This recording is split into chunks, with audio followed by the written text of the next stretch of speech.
very good morning, everyone. I hope you all are doing very well, and I wish you a very happy Durga Ashtami and Navami, everyone. I wish that the goddess bless you with all the success, all the exams you are preparing for, you get a lot of success and you be blissful, cheery and healthy. So let's begin with the current affairs for 30th September. I hope the audio and video is clear, everyone. Can anyone please let me know? Is the audio and video all clear?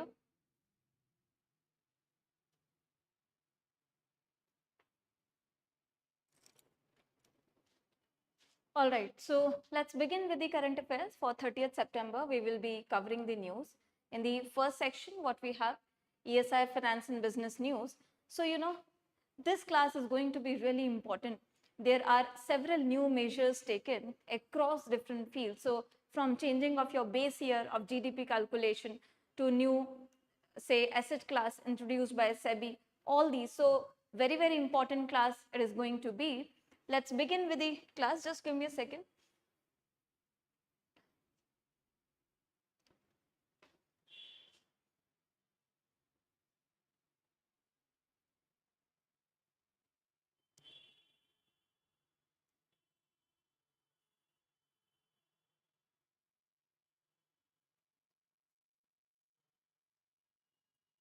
All right.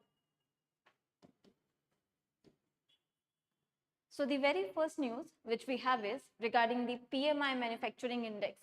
So purchasing managers index, basically, you all know what is the purchasing managers index. PMI reflects the economic activities into the industry and services sector. This is something you already know, right? So this is basically according to a survey result of your S&P Global. According to a survey result of your S&P Global, the manufacturing PMI has fell to 56.5 in September, 56.5 in September as against 57.5 in August 2024, right? So this purchasing managers index in manufacturing category has fallen down. It reflects of lesser manufacturing activities, right? Manufacturing PMI, as you know, is based on the response of purchasing managers of top 400 companies, and the index above 50 shows expansion, below 50 shows contraction. Remember this thing. Any value above 50 shows expansion, any value below 50 shows contraction. This is reflective of what? Contraction in the manufacturing activities. Now, if you remember, I also want to tell you that recently I have taken up the class on the key highlights of Monetary Policy Committee's meeting, which was held recently. So I think on 9th, I have taken the class. So just go through that class, the key highlights of MPC meeting. It is going to be very important for all of you. In this class, we have seen all these projections, the growth projections by MPC, RBI, the inflation projections and all other things. So repo rate has been kept unchanged, but the stance has been shifted to neutral. Just go through the class. It is really important, right? So there as well, we have talked about the purchasing managers index. Also, we have seen that the manufacturing activities are getting contracted at the global level, right? So you see, this is the news. So remember, according to the S&P Global, the manufacturing PMI has fell. This is the first one. Next news which we have is, this is very, very important. Just mark this down. Very, very important. It is. You know, the Statistics Ministry or the MOSPI, Ministry of Statistics and Program Implementation, it is likely to publish economic growth data or GDP data with a new base year of 22-23 in say February 26. So by February 26, you will have new GDP figures with a changed base year that is proposed to be 22-23. Earlier, as you all know, the existing base year for the national income accounting is 2011-12, right? So if you see, the last time base year has been revised for GDP was done in 2015 when it was changed from earlier 2004-5 to 2011-12. So presently the base year which we have for national income accounting is 2011-12. But then now the ministry has proposed to change this again to 22-23. Remember, this is very, very important. Now, what is the significance of base year? Base year we take as a reference, right, to calculate the changes in the price level. And particularly when we are talking about the base year, so you know, when the GDP, for example, is calculated taking the prices prevalent of the base year, it is referred to as real GDP, right? While in comparison to that, when we take up the current year prices, they are referred to as the nominal GDP. So why do we change base year? You need to understand why do we revise base years and how do we select base year? So there's a lot of consideration which goes into while deciding for a base year. But the primary thing is that the year has to be decided, financial year has to be decided as the base year, which has not witnessed so much of economic downturns or fluctuations, for example. Why? Otherwise, the prices data will be so deviative and it will have a negative impact on the calculations like of GDP, of inflation, etc. Are you getting my point? So it has to be a year where there is no, say, crisis-like situation, where the prices were not too high or too low, so moderate situation, right? That's why 2022-23 has been selected. Why not 2021? Because it had the impacts of corona pandemic. We were recovering in those years. Have you understood that? And we need to revise it because you need to refer to prices, and you know, prices is something which fluctuates very quickly. So if you keep on having 2011-12 as the base year, it is not reflective of the actual economic, macroeconomic scenario going on, because that is way early. Prices were different in 2011-12. They have increased drastically by 22-23. So that's why we need to revise base year time to time so as to get proper empirical figures. I hope this is clear, everyone, right? So just remember the proposed base year is 22-23 for the consideration of the Advisory Committee on National Account Statistics. So this Advisory Committee on National Account Statistics is basically the entity which deals with base year calculation, decision, proposals and all, right? So this committee is related to the base year. Remember, it is a 26-member committee and presently the chairman is Professor Bishwanath Goldar, right? So Professor Bishwanath is the current chairperson. This is very, very important. Please remember all of this. I hope it is clear to all of you. Now, next set of news which we have is the combined index of 8 core industries has also declined by 1.8%. Now remember, as I told you, I have taken up the key MPC highlights class recently. In that class also, it has been highlighted that the index of 8 core industries has seen a dip, right? So that class has also covered this. We are also covering it into the current affairs. So remember, the 8 core industries has witnessed a dip by 1.8%, right, as compared to that of the August. So this performance has seen a decline. That's why it becomes very important data. Why? Because 8 core industries, they are very much significant to the industrial development of India. If you remember, I have told you in the classes that the 8 core industries, they comprise of how much? Almost 40.27% of weightage in your IIP, Index of Industrial Production, which gives you the assessment of the industrial production activities. So in IIP, 40.27% of weightage is of 8 core industries. Having a dip in this is something which we really need to look upon, right? So this is the thing. Now please remember all the 8 core industries as well, and also remember, this is important, whatever inflation indexes you have, industrial indexes you have, production indexes, the national income accounting related base years, you need to remember all these base years. Okay, they are really important. So the base year for say calculation of IIP and all these weightage of industries into IIP is 2011-12. Remember, 2011-12. Just remember. So similar to the present GDP base year, right? And what all are the index of 8 core industries?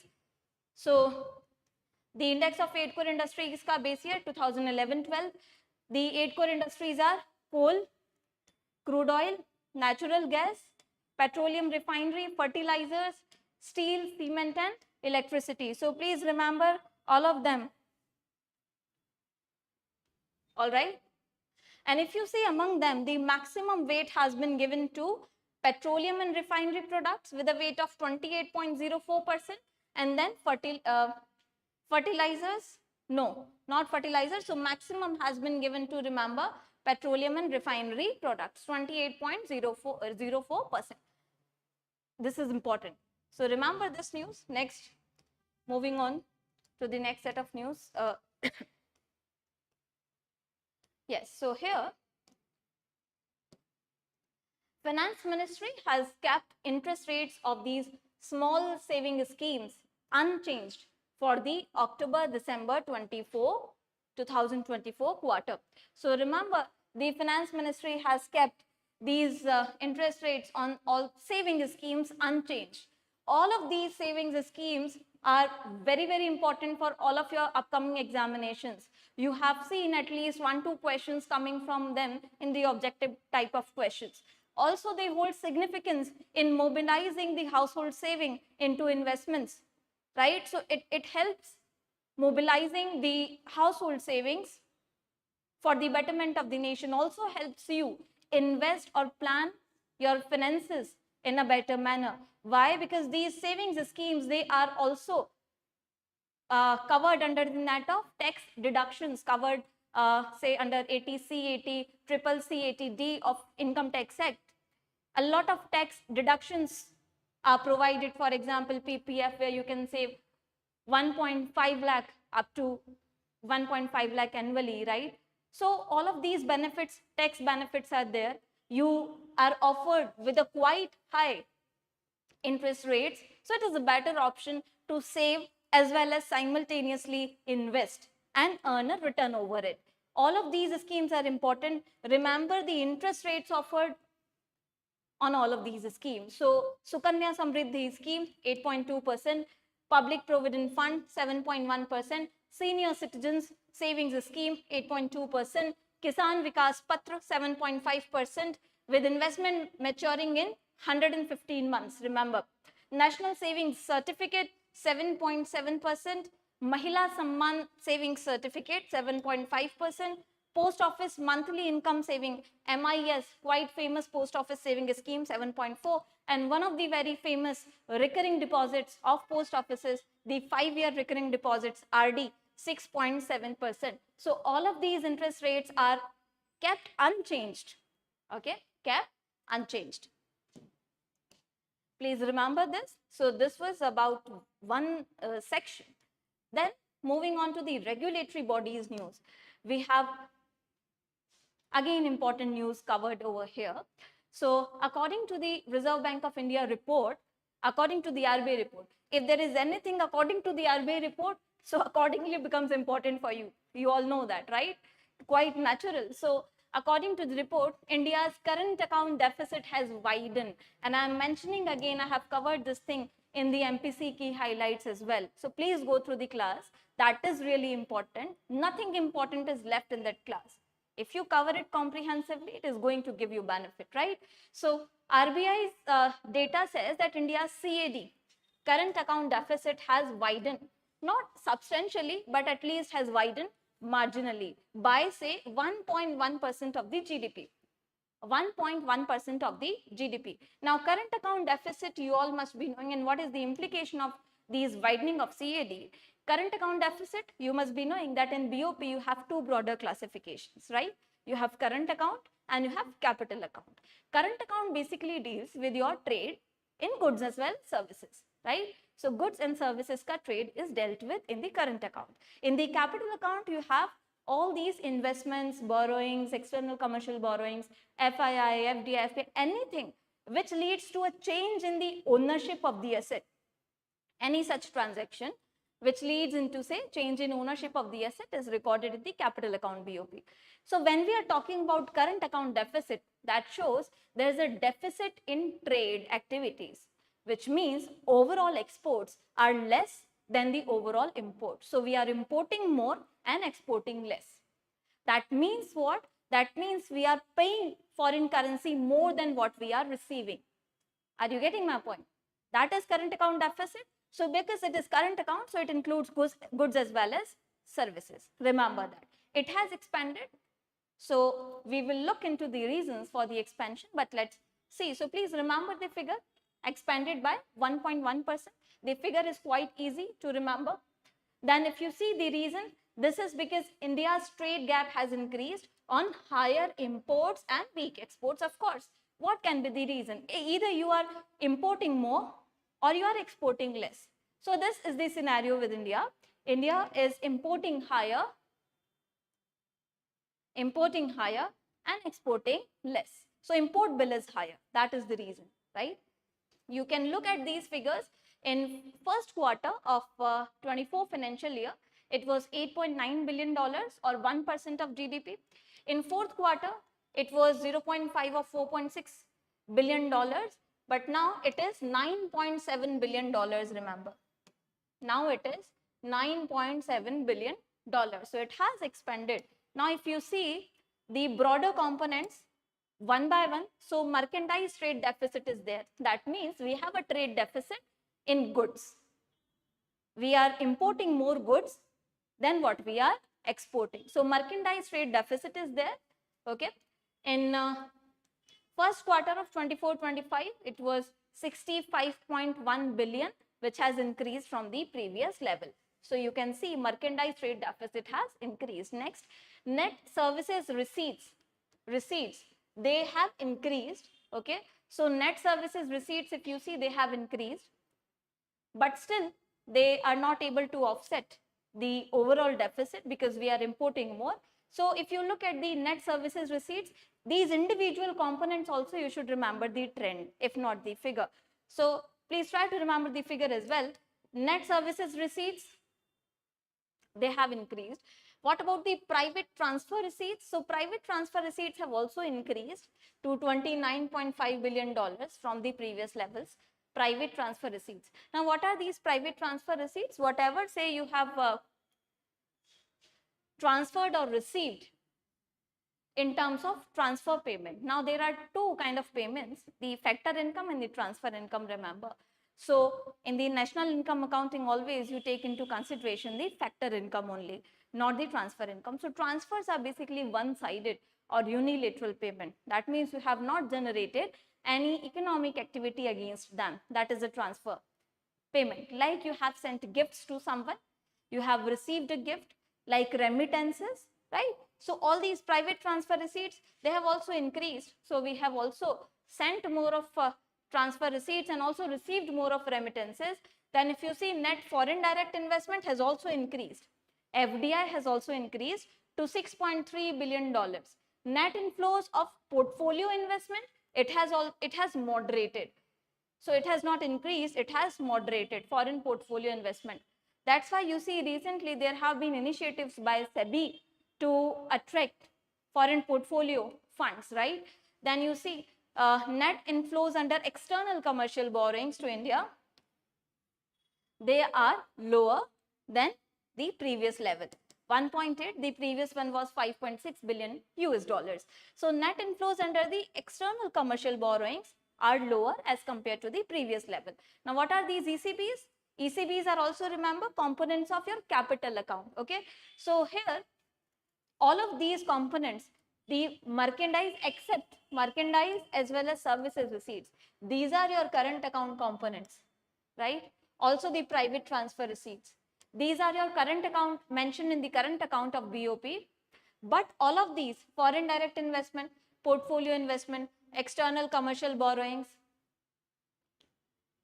NRI deposits, they form a part of your capital account, remember. So we are looking at all the components of your BOP. These three only are from current account, remaining are from capital account. Okay, remember they are measured in the capital account BOP, recorded in capital account BOP. ECBs, when say resident Indians, they borrow from the non-residents, the eligible resident Indians, they borrow from the eligible entities outside. So this is external commercial borrowing, and non-resident deposits, NRI deposits are also there, and they are higher. So NRI deposits have been higher, remember, and I have explained to you what is current account deficit, the trade deficit basically, including goods as well as services. This was about the CAD contracting. So you see merchandise, it is because of merchandise contraction that the CAD overall current account deficit is there. So this was about the current account deficit. Then next news which we have is regarding SEBI. So now it is going to be very important, pay attention, okay. So SEBI has introduced a new asset class. I think we have discussed this news earlier as well, but still again in the news. So new asset class,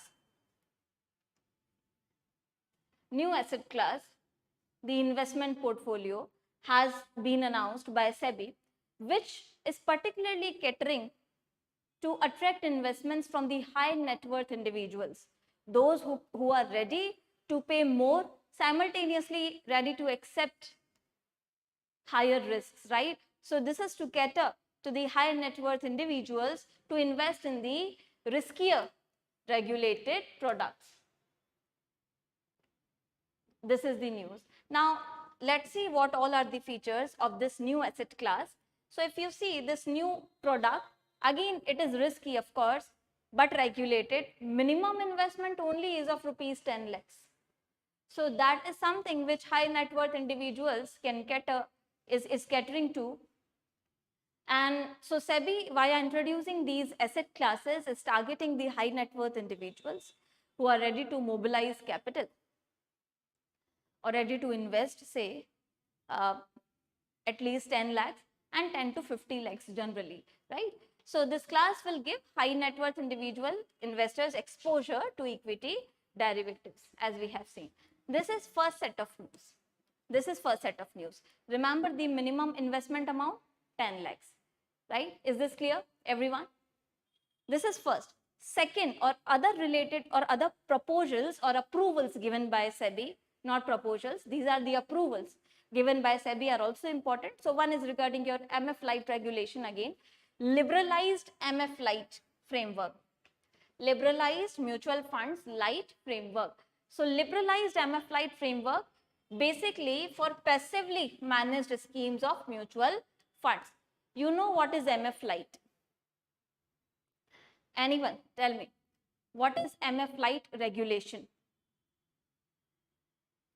I have taken an editorial, the finance and economy editorial series which we were having. So in that series, I have taken up an editorial on the MF Light, right? So MF Light regulations may, you know that these are to make the regulations easier for the passively managed funds basically, right? And liberalizing it means what? That they have reduced. Here remember, we are saying that MF Light, which you already know, for passively managed funds under the mutual fund, liberalized MF Light is there. That means more of liberalization is there, so less of regulation. What exactly is the liberalization? That they have reduced the minimum, say, capital requirement for the asset management companies for this purpose, who are managing these passive mutual funds. So for them, it has been reduced from, I think, 50, earlier 50, now to 35 crores. 35 crores. So this has been reduced for the asset management companies to 35 crores, remember. Clear? This is why we call it liberalized MF Light. Also, as I told you, the MF Light framework overall includes relaxed requirements. So basically, you are bringing relaxations in the requirements related to eligibility criteria, say, for these sponsors, including net worth. So as I told you, the eligibility has been reduced up to 35 crores. It has been done now. All these are there. Next, approval, which is there, is regarding the rights issue. So rights issue timeline has been slashed to 23 working days. Remember, the rights issue timeline has been slashed to 23 working days. Now, why is it important? Rights issue, as you all know, are, so basically the SEBI wants companies to raise additional capital via rights issues. Rights issues, they provide an opportunity to the existing shareholder of the company to, say, buy additional shares on a discounted price, right? This is rights issue. So via rights issue, they can raise this additional capital, the companies.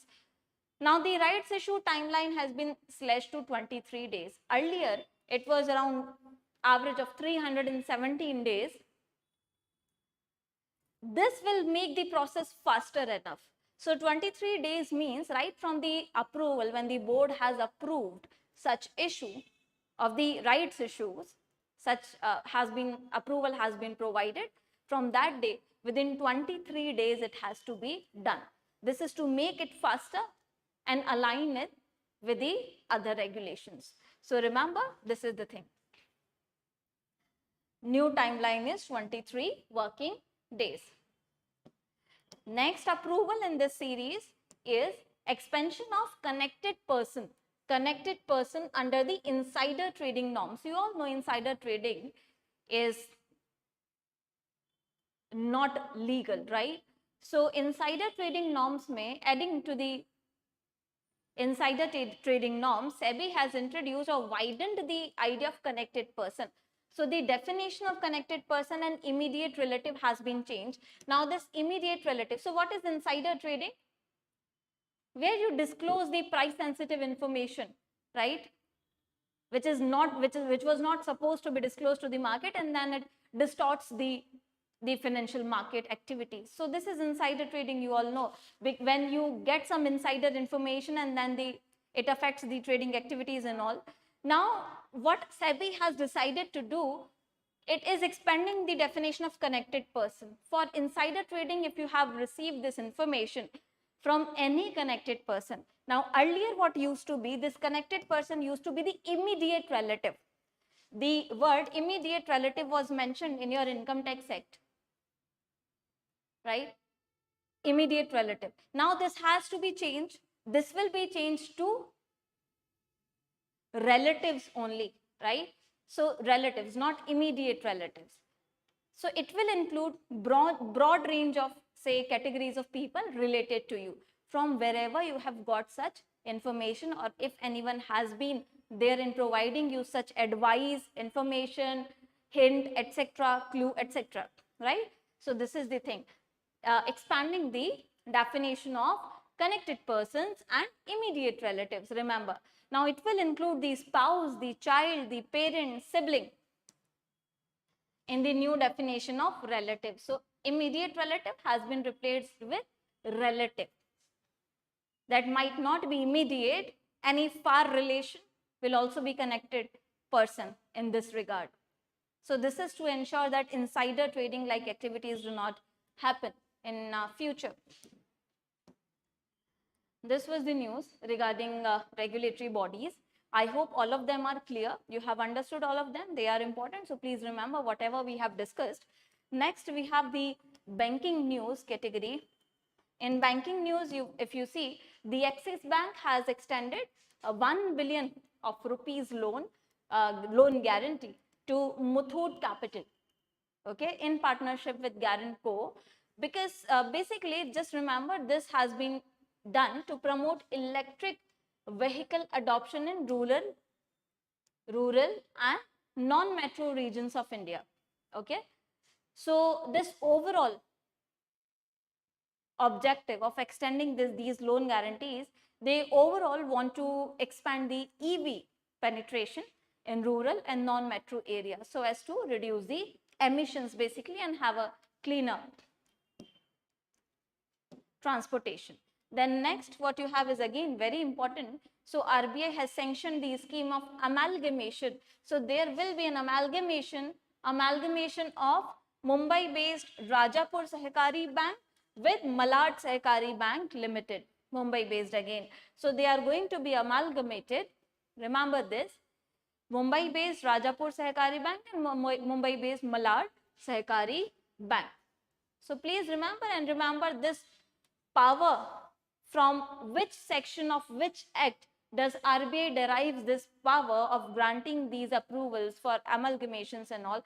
So this has been sanctioned in exercise of the powers conferred under subsection 4 of section 44A read with, yani along with section 44A, the legal implication power comes from the section 56 as well of the Banking Regulation Act. So please remember, it is the Banking Regulation Act under which these kind of things happen, right? The Banking Regulations Act. Two sections you have, section 44A and section 56. I hope this is clear. Now moving on to next category, which is national and state news. So in national news, the first one is the union government along with say civic bodies, they will launch a door-to-door survey for socio-economic profiling of low income groups. Basically, they want to have a survey to identify poverty lines among the urban workers primarily. They want to give new poverty lines because prices have been changed. Consumers' commodity consumption preferences have been changed. So they want to assess, particularly targeting the urban workers, remember, assessing the poverty line. Poverty line gives you an idea that, okay, that say suppose you are consuming this much calories, for example, you had calorie based guidelines so far. So you have several committees related to poverty line which have given several poverty lines in India. You must have heard about their names like Lakadwala committee, right? Tendulkar committee, etc., etc. So, but now they want to have a new poverty line for urban workers. That's why door-to-door survey will be conducted. This is the thing, remember. And it will be targeting 6 groups over here. For workers, urban workers, there will be 6 groups. So please remember all of these groups. They will be targeting your construction workers, gig workers, right? Waste management workers, care workers, domestic workers, and transportation workers. These workers are going to be covered for identification of the poverty lines. And then overall objective, of course, is to identify how much vulnerable these workers are to poverty, and then to ensure implement the measures accordingly. Now, it has started from 1st October already, and these surveys are being conducted in 25 cities. Remember, how many cities? 25 cities across India, which includes your big cities like Kolkata, Chennai, Visakhapatnam, Agra, Indore, Varanasi, etc. Okay. These inputs will be utilized to formulate a new scheme to reduce the burden of poverty on these workers, urban workers segment primarily. I hope this is clear. Moving on to the next news. Next news says that the RBI monthly data on sectoral deployment of bank credit. So RBI's data, monthly data which is published on to which sectors have witnessed how much of bank credit. This data is out. So let's see what has been the trend in bank credit extension to different sectors. So the growth in credit to agriculture and allied activities is robust. Credit growth in agriculture and allied activities has been robust. That is a good sign. Why am I saying that is a good sign? Because, you know, credit is something which is important. It is a precursor to development. If you have, if these sectors are having credit expansion, credit penetration, that means that fund will be utilized for asset generation or capital creation or under the broader target of investment activities. And we require investment, more of investment into agriculture and allied services like food processing, animal husbandry, etc. So that is good. Then if you see, the growth is 17.7% in agriculture and allied bank credit, okay. And credit growth to industries has also been higher, nearly 10%, remember. Among major industries, if you see, credit to chemicals and chemical products, food processing, petroleum and infrastructure, they have recorded higher growth. So remember particularly which industries have recorded higher growth, okay, which growth in terms of credit extension. So particularly if you see the chemical and chemical products based industries, food processing industry, petroleum and infrastructure, they have recorded higher credit growth. This is sectoral distribution among the industries. In the services sector, however, if you look at, there is a decrease in the credit growth. It has deaccelerated to 15.6%. Okay. What is the reason? Lower credit growth in non-banking financial companies. Particularly if you see, while services sector mein credit growth has, say, seen a downfall, this is primarily because of lower credit growth coming from the NBFCs. This is not primarily coming from the bank credit. It is coming primarily from the NBFCs. So how can you understand this? You just can relate it to the recent things we have covered in several reports like FSR and other classes, that currently, you know, the retail loan segment of the NBFCs is under scrutiny of RBI because they have witnessed higher delinquency levels, right? Higher delinquency levels. That's why, so they have been asked to have proper underwriting, have proper risk assessment.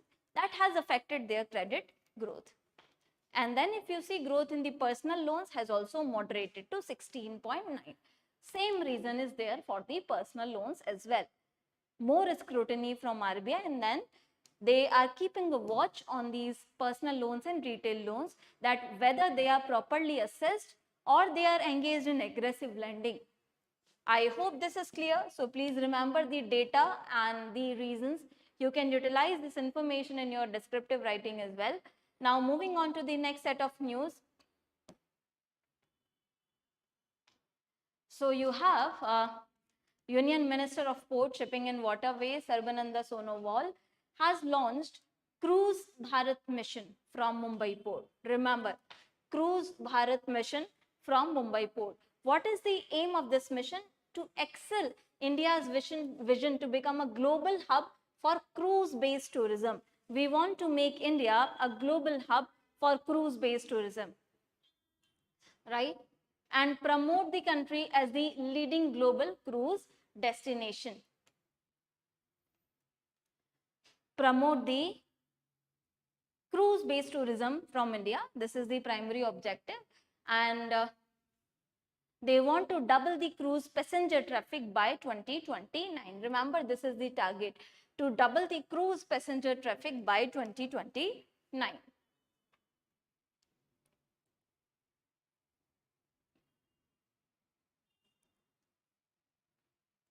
Right? And it is going to be implemented into 3 phases, remember, into 3 phases.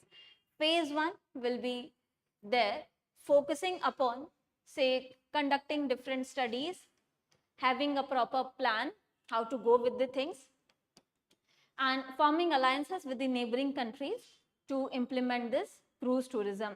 Phase 2 will be developing new cruise terminals, which will be serving to the requirements of the cruises, marinas and destinations to activate high potential cruise locations and circuits. So second phase, they will be developing these cruise tourism circuits, and in the last phase, they will be integrating all these circuits across Indian subcontinent, marking a maturity of the cruise ecosystem.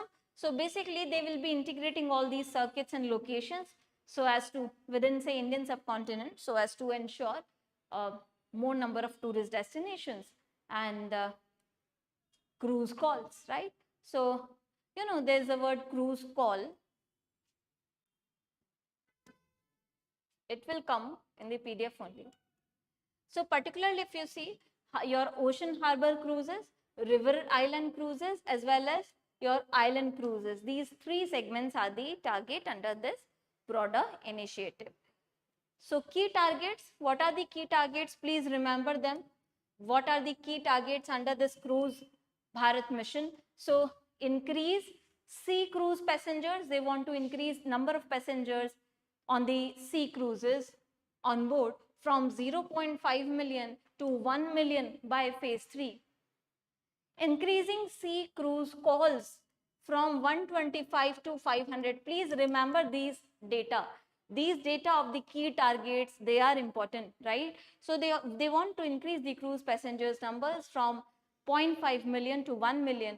Then if you see, they want to increase the sea cruise calls from present 125 to 500. So what is this cruise call? Cruise call basically is the location, all the locations where the cruise will be going. It is not the call on mobile phone, right? So it is the calls, cruise calls, the locations which will be covered, increasing them to 500. Also, river cruise passengers, they want to grow from again 0.5 million to 1.5 million river cruise passengers. Number of international cruise terminals, they want to expand to 10 international cruise terminals. 10 international cruise terminals. Remember that. 10 international cruise terminals, and then river cruise terminals will be increased from 50 to 100. So international cruise terminals will be increased to number 10, and the river cruise terminals, they will be increased from 50 to 100. The marinas, they will grow from 1 to 5, and the employment generated will rise from 0.1 to 0.4 million by final phase. So it is going to serve the overall tourism sector, going to generate employment activities. This scheme you can also integrate to the IRDAI answer writing practices, where we have been looking at that how impact of age structure is there, how can you utilize this opportunity of youthful population. So schemes like this, where we are trying to find new employment opportunities, are very much relevant and significant for employment generation when you are having the maximum workforce population in the country, right? So this is the thing. Now moving on to the next news.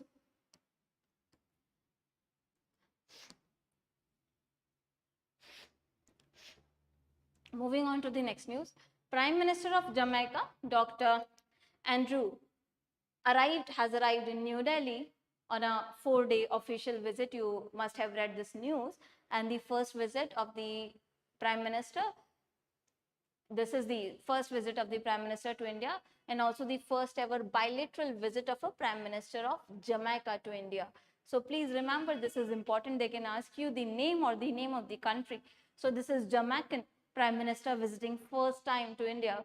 So also remember Jamaica's capital, which is Kingston, and the currency, which is Jamaican dollar, right? So please remember this. Now moving on to the next news. PM Modi urges creators to join Create in India. Create in India, as you all know, is a broader theme under the WAVES program, which is the audio visual entertainment under the WAVE Summit, which recently we have covered in the CA. This is one of them. So we have an aim of creating in India, designing for the world, so as to provide all these creators a new platform to showcase their skills and giving them a competitive environment to develop their skills, right? It is organized, remember, by Ministry of Information and Broadcasting, and these will be a precursor to the upcoming WAVES Summit, right? WAVES Summit, as I told you, World Audio Visual and Entertainment Summit. And you remember, we have discussed this thing earlier as well, that WAVES 2024 is going to be organized from 5th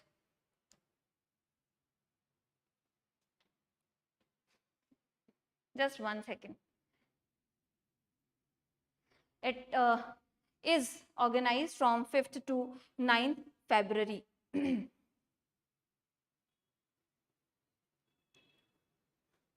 Is this clear?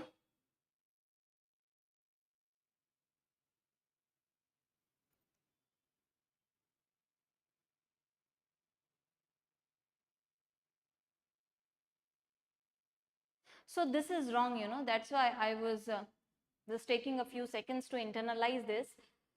It is not 5th to 9th February because it is 2024, February will be 2025. It is actually November, right? November. Please remember, so it is November here.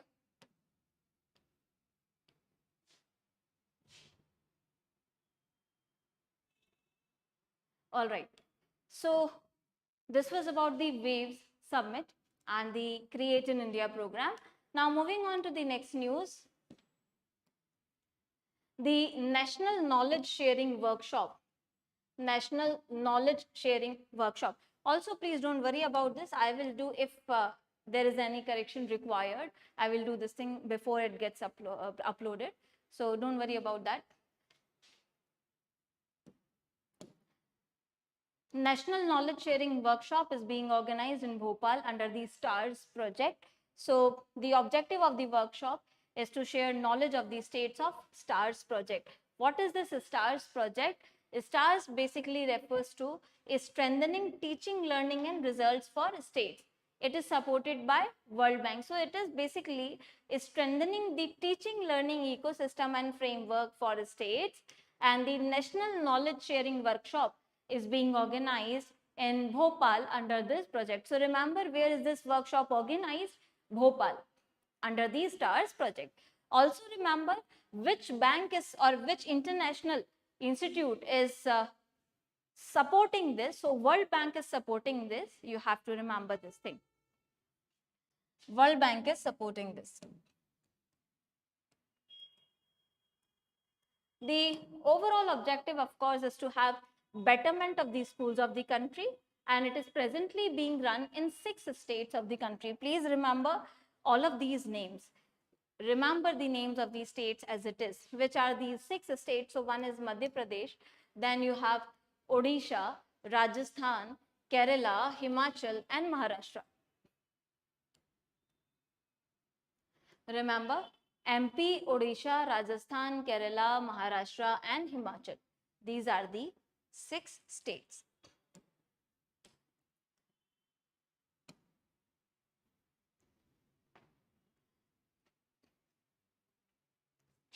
Now next what we have is the central government has approved release of 675 crore rupees to flood affected states, right? So it has approved this much of amount for the flood affected states, because you have seen recently flood has caused a lot of damage, right? So Gujarat, Manipur and Tripura, they will receive this as central share from the State Disaster Response Fund and an advance from the National Disaster Response Fund. Okay. Now the release of 600 crores will be there for Gujarat, 50 crores for Manipur and 25 crores to Tripura. Remembering this figure is not so important, but you just can remember overall 675 crores, and which 3 states are covered for this assistance. These are Gujarat, Tripura and Manipur. Remember this.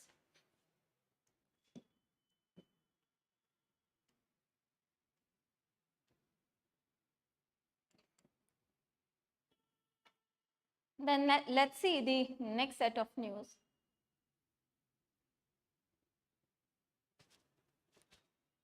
So it is launch of BharatGen, which is based on generative AI. Now this is very important. So BharatGen was inaugurated in the virtual presence of Jitendra Singh, Union Minister of State, Independent Charges of Science Tech in New Delhi. So what is this BharatGen? It is basically generative AI. It is designed to revolutionize the public service delivery. Now remember, BharatGen is something which is serving a lot of purposes. It is going to have application right from education, research to health, medical services, etc. So all of these services delivery it will be utilized into to enhance the efficacy of public service delivery and boost citizen-centric governance. This is the primary aim, remember, of Bharat Generative AI, right? It is the world's first government-funded multi-modal large language model project. So it is first government funded such project. It will also focus on creating efficient and inclusive AI in Indian languages, and it is spearheaded by, so the involvement by IIT Bombay is there, okay.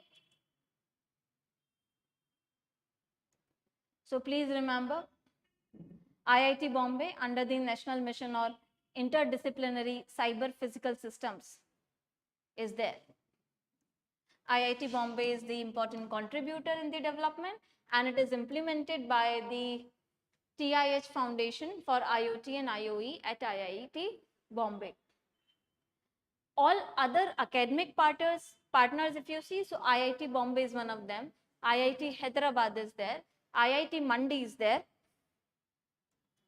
then IIT Kanpur is there, IIT Hyderabad we have seen, IIM Indore is also one of the partners, and IIT Madras is also a partner.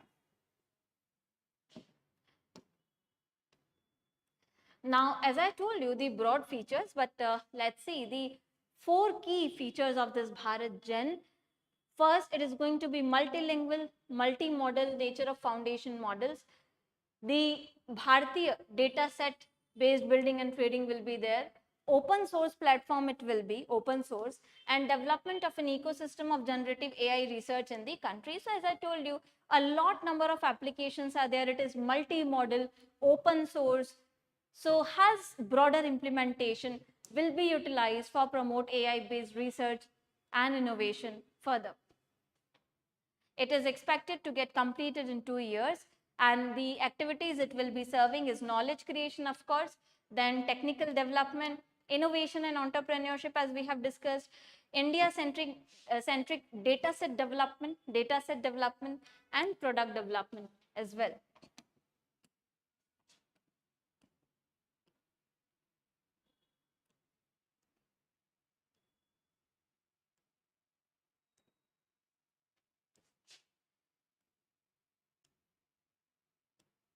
Just a second.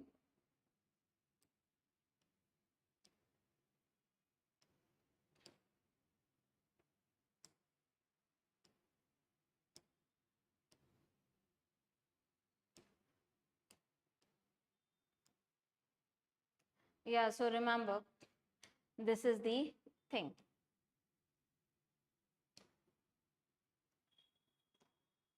And these are the strategic pillars of BharatGen. Please remember these pillars as well.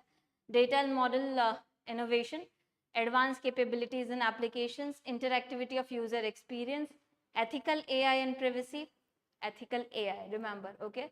Ethics are very important in AI as well. Integration and future technologies, evaluation and benchmarking.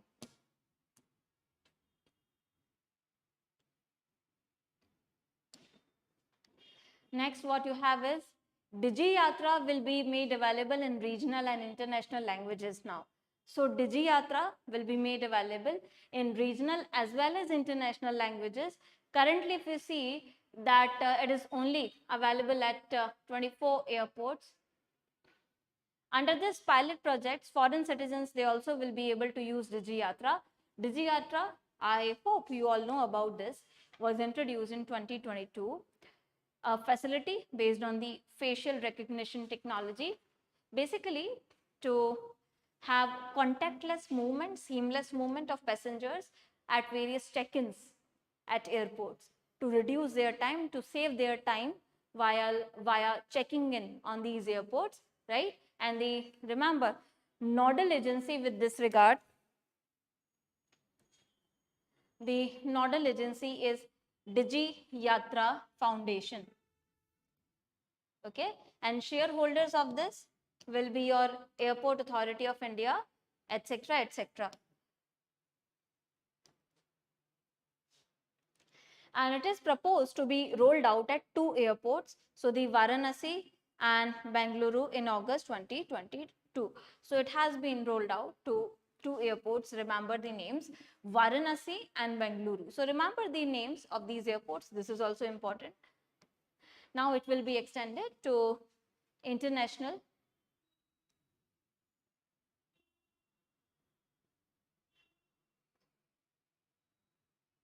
So they will also be able to access. I hope this news is clear, right? Next, if you see, so you have Food and Public Distribution Minister has informed that India has become world's third largest producer and consumer of ethanol. Now, this is really important. India has become world's third largest producer as well as consumer of ethanol. Remember this. Ethanol, you all know, can be blended with the gasoline to have cleaner fuel, right? So it is a motor vehicle based fuel technology which we all are increasing the blending limits, trying to increase the blending limits and capacities so as to reduce the vehicular emissions. That's why this becomes important. Remember, India is third largest producer and consumer of ethanol.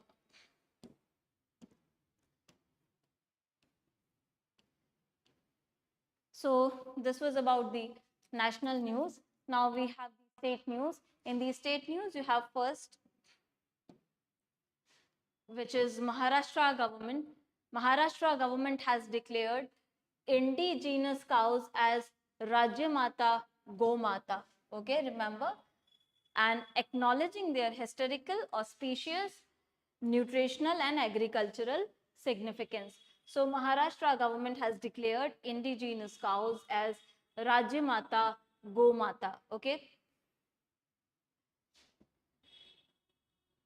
And the state cabinet has also cleared a proposal to implement a subsidy scheme for rearing of indigenous cows. It is going to add to the capacity of animal husbandry, going to provide more empowerment to the women. Why am I saying that? Because particularly in animal husbandry, you see, women are more engaged. The numbers tell us, right? Also the goshalas which we have, where the cows are capped and then they are fed and all. So goshalas will be given rupees 50 per cow per day. Remember, this is of the Maharashtra government's initiatives. And please remember, these are some of the names of indigenous cow breeds. Okay, Deoni from your Marathawad, then you have Lal Kandhari, then you have Shilari in Western Maharashtra, then you have Dangi in Northern Maharashtra, and then you have, sorry, that is Marthawada, and Deoni, Shilari, Dangi, and Gaulao. These are some of the important names of indigenous breeds of cows.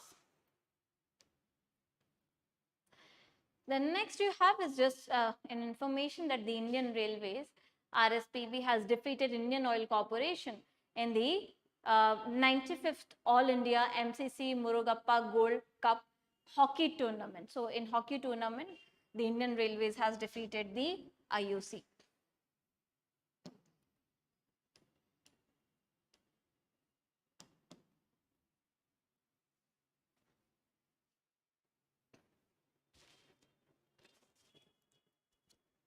So this was the state news.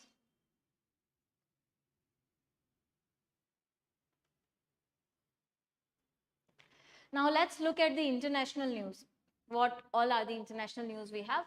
So first is World Food Program has launched an emergency operation for food assistance up to 1 million people affected by recent escalation of conflicts in Lebanon. So recent conflicts you have read about in ongoing in Lebanon. So the population, the people of Lebanon were affected, million of people were affected. So World Food Program has launched an emergency operation to provide them with the food assistance, right? Next, tropical storm Kraken has headed for Philippines as the authorities has informed, right? So remember, tropical storm Kraken is heading towards Philippines, Kraken, right? So tropical storm Kraken is in news. Remember, the country associated Philippines.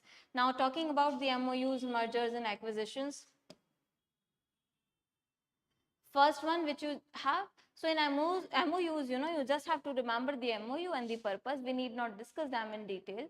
The Department of Social Justice and Empowerment has signed an agreement with your NALSA, National Legal Services Authority, to extend support and provide legal aid services to marginalized people across the country. So, legal aid services, they are provided free of cost even to the marginalized section, because they cannot afford the costs, the prices of the consultancy services or the legal aid services. So they have partnered to provide these services to the marginalized sections. Also, this MOU will disseminate information about the new criminal laws among marginalized community. As you all know that the criminal laws have been amended, the IPC, CRPC, right? They have been changed and new names have been given, new provisions have been added, and some of the earlier provisions have been done away with. So all these information will also be provided to these marginalized communities, because they are not well aware of all these changes, and also the legal aid services will be provided.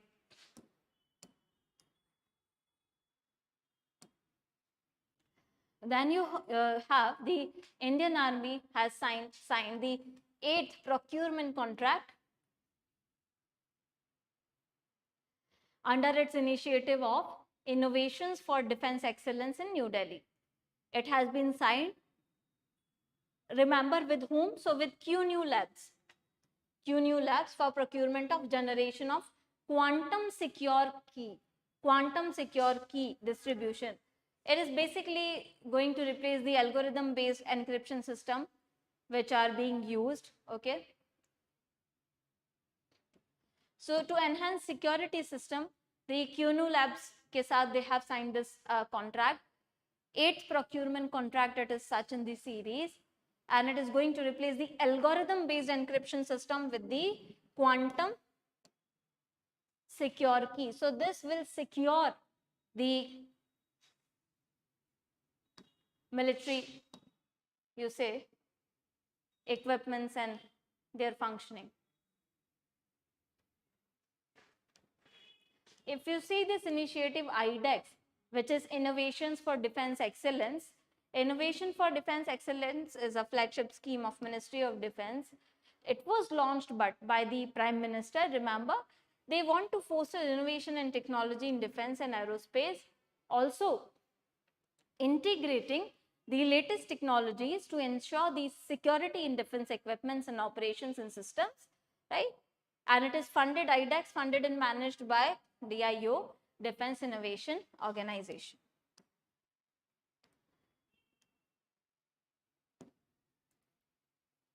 Next what we have is, India has signed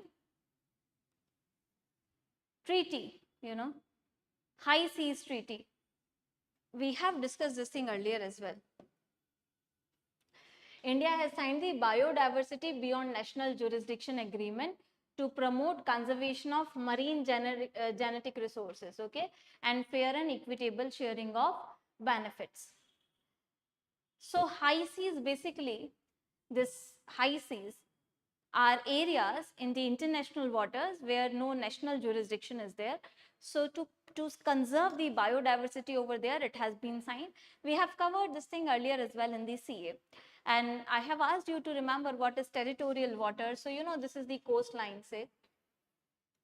Coastline, say, up to 12 nautical miles, you have the territorial waters, which is your complete jurisdiction, right? 12 nautical miles.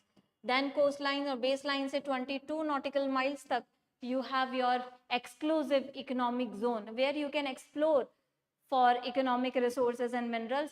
Apart from them, after that, and an exclusive economic zone mein, the ships of other countries, the marine vessels, they can come for a peaceful navigation through it. In the high seas, you don't have proper jurisdiction over there. So remember this.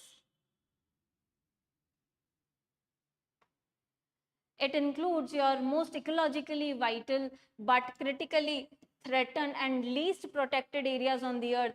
Less than 1% of what is fully or highly protected. So we need to give protection to the marine biodiversity or biodiversity in the high seas, right? So this is important.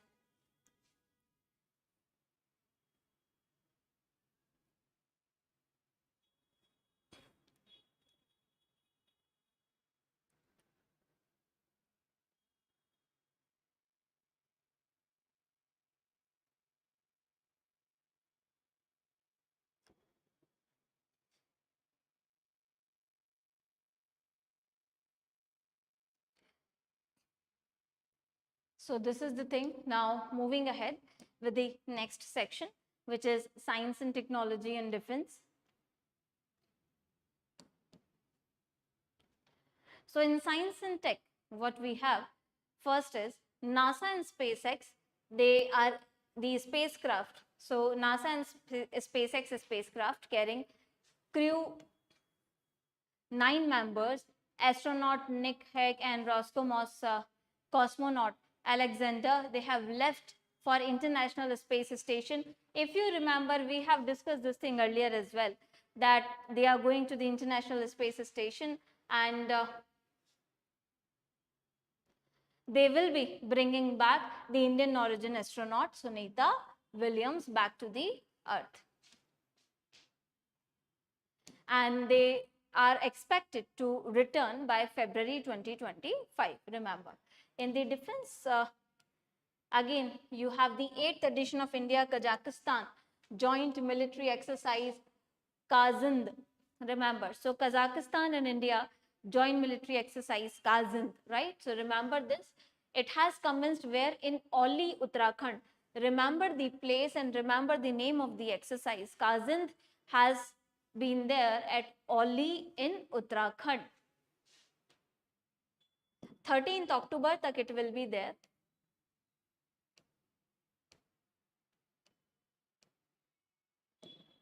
Then next you have INS Talwar. INS Talwar has concluded its visit to port call at Mombasa. So INS Talwar has completed its port call. That means it has touched the location of Mombasa in Kenya from 22 to 25 September. Now, you know, what was the reason of visit? Basically to strengthen the growing ties of India with East African countries in accordance with the Prime Minister's vision of Sagar. What is this Sagar? Security and growth for all in the region. So this was the initiative, and in that initiative, INS Talwar has been there in the news. So it is in the under the broader vision of Prime Minister. The vision is Sagar, right? Security and growth for all in the region. Sagar. Security and growth for all.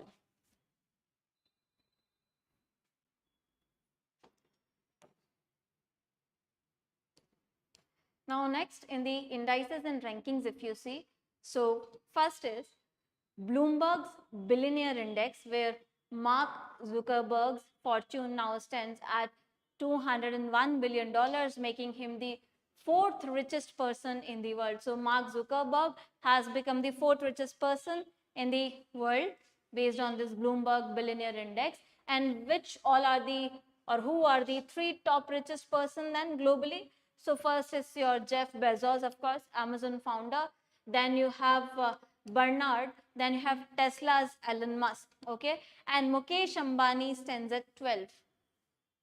Mukesh Ambani stands as 12th richest person in the world. Then you have 9th edition of 2024 best countries ranking. Best countries ranking from US News and World Report, okay, in partnership with Wharton School of University of Pennsylvania. Now, the categories and top countries, let's see. So, first category, top 5 overall में, Switzerland, Japan, US, Canada and Australia. What is the India's rank? Remember, what is India's rank? 33 in the overall category, which has various dimensions. So, India ranks 33 and top country, Switzerland. Now, best countries for quality of life. On the basis of quality of life, the best country, of course, they are to be the Scandinavian countries, right? They have been best in standard of living or quality of life. So Denmark, Sweden, Switzerland, Norway and Canada. Quality of life mein India's rank is 40th. So we have a mile to cover. Best countries for entrepreneurship, Germany, US, Japan, UK and Switzerland. Entrepreneurship mein we have a rank of 32nd. Best countries for cultural influence, Italy, France, US, Spain and Japan. India stands at 34. Best countries for adventure, Brazil, Italy, Greece, Spain and Thailand. And India is quite behind in terms of adventure, 58th ranking. Remember this. You can have a look at all of these countries, and please remember at least the top country in each of these sections, and remember India's rank at least, right? If not name of the all countries. Just remember the top country in each category and what is India's rank in each category.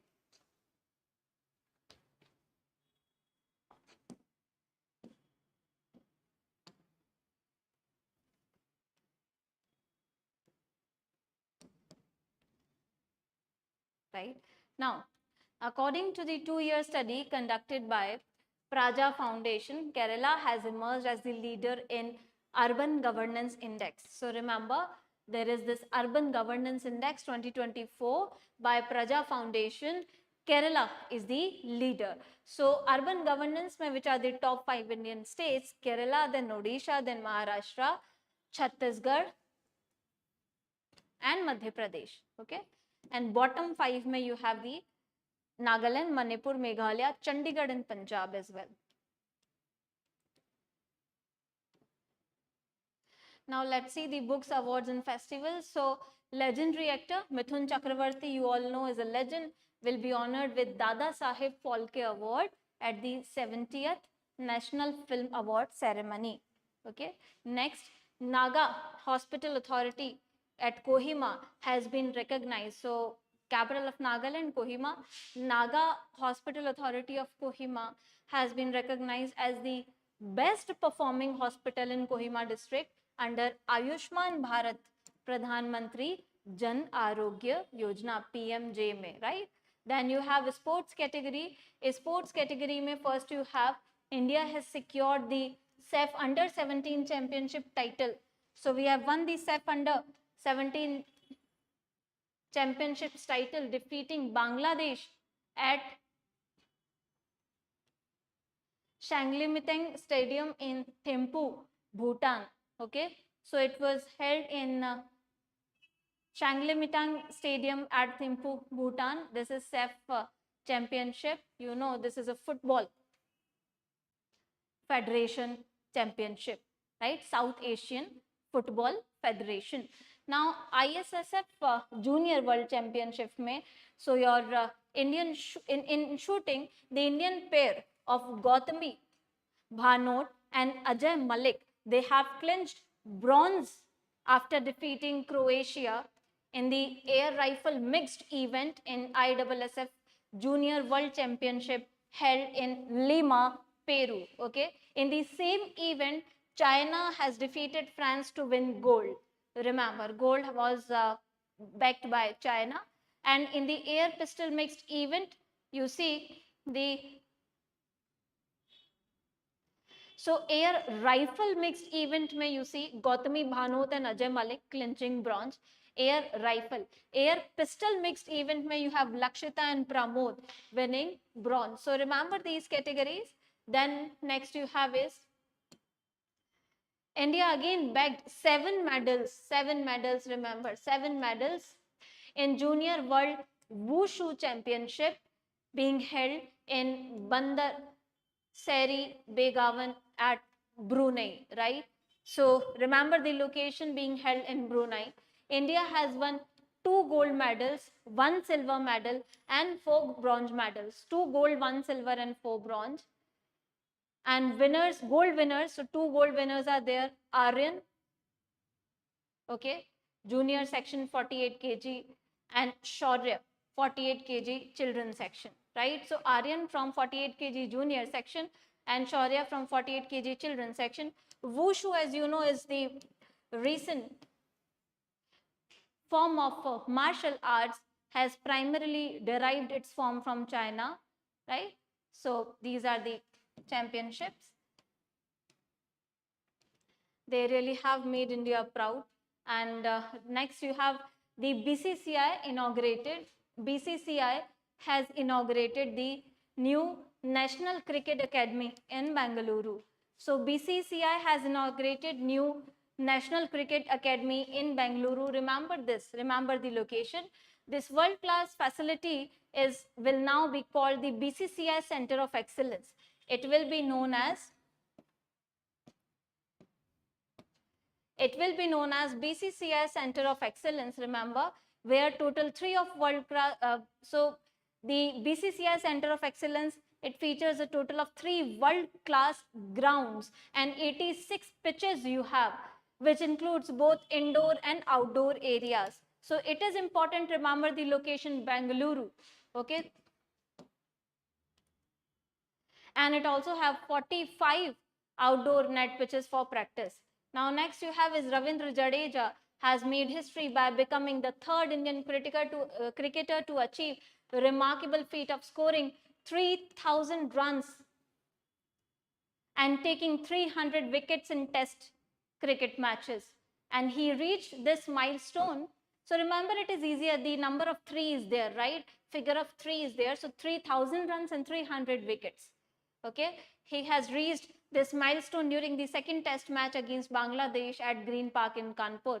He has joined the ranks of Kapil Dev and Ravichandran Ashwin, who are the only other players in Indian cricket history to accomplish the double of 3,000 runs and 300 wickets. So other 2 personalities, remember, Kapil Dev and R. Chandra Ashwin or R. Ashwin. Then you have this again important, Lays. So Lays has been named as the new official sponsor for both your FIFA World Cup and the FIFA Women's World Cup 2027. So Lays will be the official sponsor for FIFA World Cup 26 and FIFA Women's World Cup 2027. Remember this. Lays will be the official sponsor.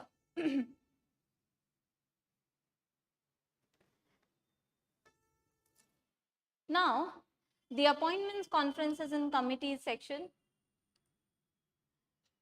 Let's see. So, Ravi Ahuja has been appointed as new Chief Executive Officer.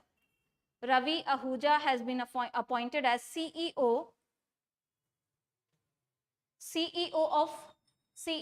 of Sony Pictures Entertainment. Sony Pictures Entertainment. Okay, remember, replacing erstwhile Tony. Then you have in Jammu and Kashmir, IPS officer Nalim Prabhat took charge as the Director General of J&K Police. Okay, Director General of J&K Police.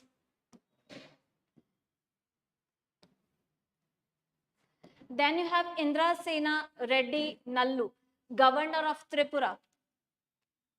Governor of Tripura as was sworn in to take the additional charge as the Governor of Mizoram at the Darbar Hall. So remember, to take charge as the Governor of Mizoram, right? Indra Sena Reddy Nallu.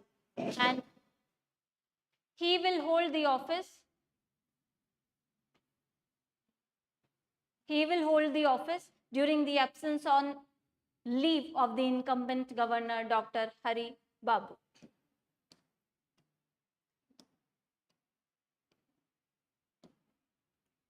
Next, you have A.K. Saxena, CMD, assumed additional charge of CMD at RINL. Additional charge of CMD at RINL, okay? Then you have Jitendra Jadhav, appointed as Director General of your ADA, which is Aeronautical Development Agency by the Government of India. So remember the DG of Aeronautical Development Agency, Jitendra Jadhav. Then next you have is conferences.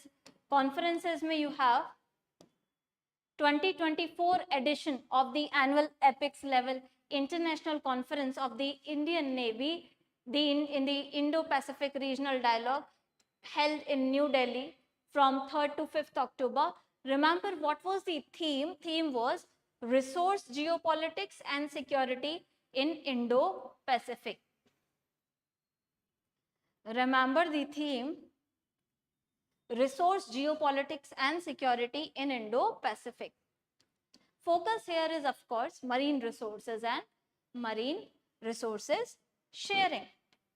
Now talking about the obituaries and all, so you have basketball legend Dikembe Mutombo has died at the age of 58, okay, due to unfortunately due to the brain cancer. Then in the important days we have International Translation Day celebrated on September 30th each year under the theme Translation and Art Worth Protecting, Moral and Material Rights for Indigenous Languages. So it marks the importance of translation as an important activity. Please remember the theme again here. So 30th September celebrated as International Translation Day. Okay.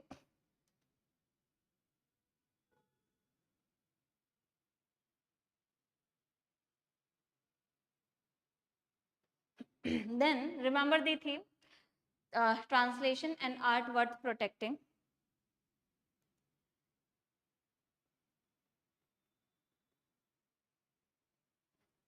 Then you have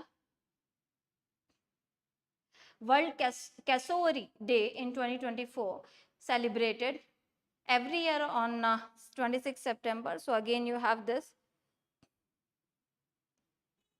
Okay. Now what are these cassowaries? Cassowaries are basically flightless birds, you know.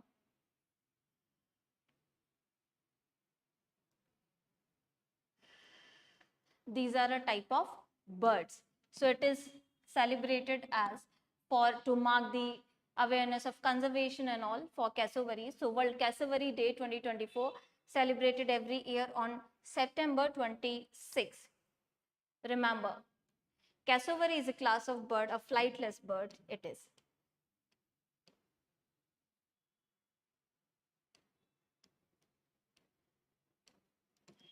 So this was about the news analysis. If you have any doubts, you can ask me.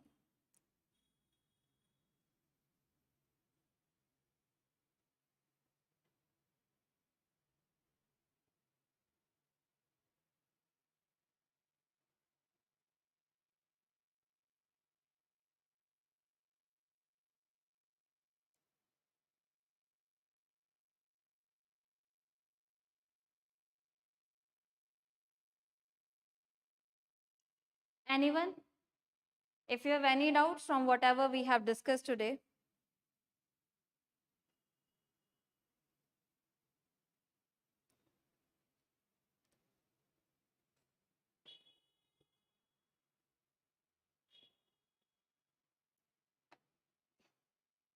All right, so we have a few doubts over here with reference to, just a second. So your doubt is with reference to passive funds and MF Lite, what is the close-ended targeted MF? Okay, anything else? So many records broken at Kanpur, yes. Okay, so Pratinav Mishra, see closed-ended MF when we talk about the passive funds, closed-ended will be where there's a fixed number of units which are available there. Okay, just understand it like this. In the closed-ended one, you have a cap, you have a fixed number of the units being issued, and generally you can access them during the IPO process. Is this clear, Pratinav?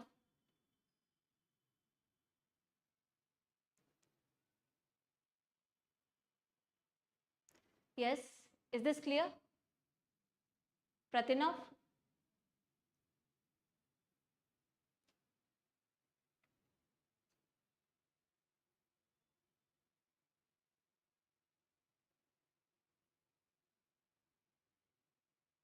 Tell me. Yes or no?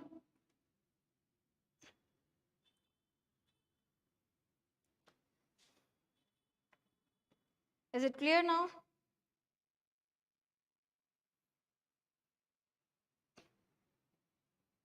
Yes. So many funds were not allowed till now. Okay, understood? So remember, number of units are there. Okay, and passive and active funds you already know. We have discussed them in the MF Light editorial we have covered.